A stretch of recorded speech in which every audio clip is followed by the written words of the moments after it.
everyone.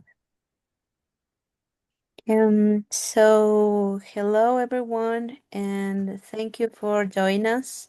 My name is Nayeli Núñez, and my colleague is Pamela Casa, and we will present the opening section of our research project titled Corrective Feedback on Pronunciation Acquisition in English as a Foreign Language Students.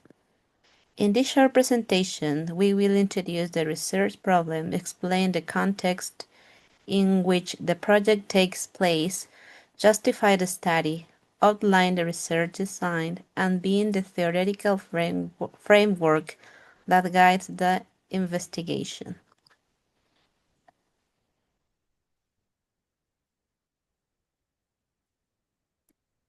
So, this project took place at Sforce, a soldiers training school where students are between 18 and 22 years old and they come from diverse social, cultural, and educational backgrounds. English is part of their academic formation, and although most students demonstrate motivation to improve their speaking skills, pronunciation remains a major challenge. Many learners at Sforce struggle with intelligibility, specifically when producing certain consonant sounds, stress patterns, or vowel contrasts. These pronunciation difficulties can cause misunderstandings during oral tasks, reduce confidence, and limit communication, which is particularly relevant in a military setting where clear oral communication is essential. Another key issue is the inconsistent use of corrective feedback. Teachers use a variety of feedback types, but they are not always coordinated or based on evidence. This inconsistency raises an important question. Which corrective feedback strategies actually support pronunciation development in this special EFL context?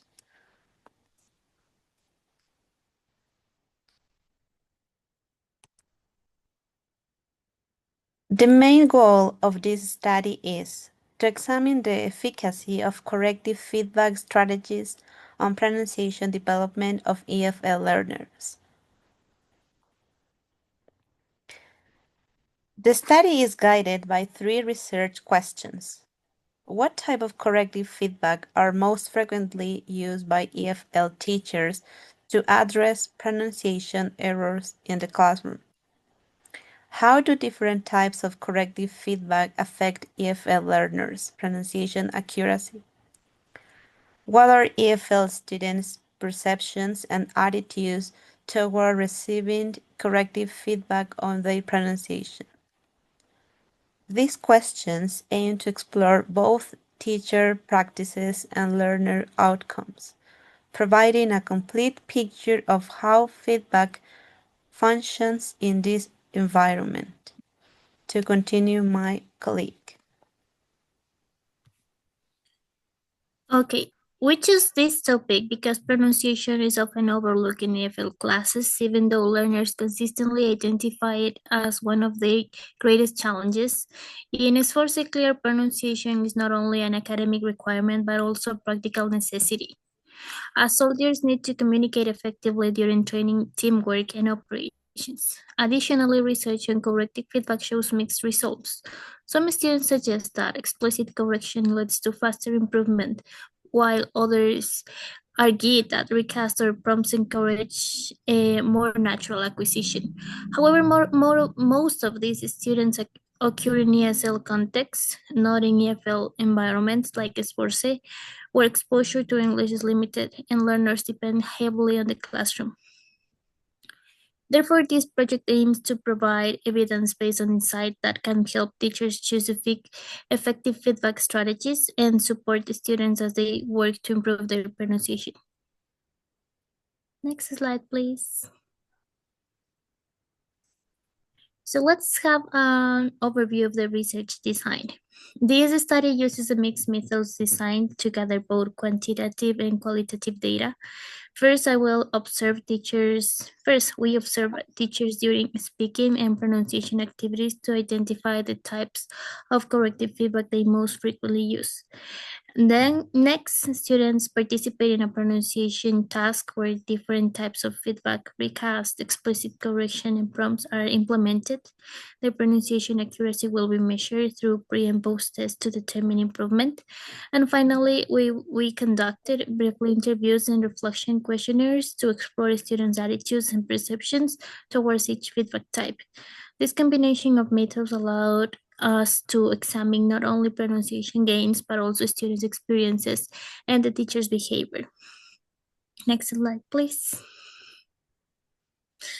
The literature on corrective feedback is grounded in key second language acquisition theories. According to Lister and Renta, corrective feedback helps learners notice their errors and make modifications supporting interlanguage development.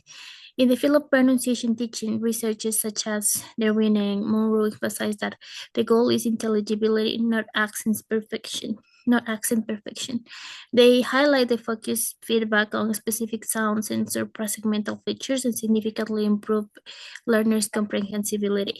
Students on pronunciation feedback show that different strategies produce different effects.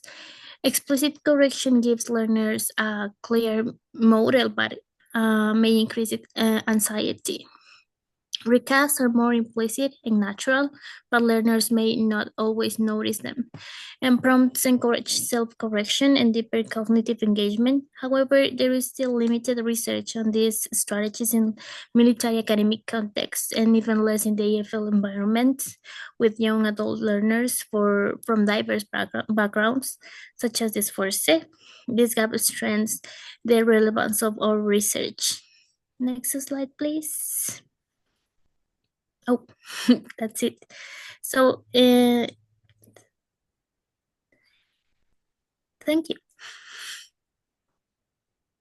Okay, thank you so much. That would be all.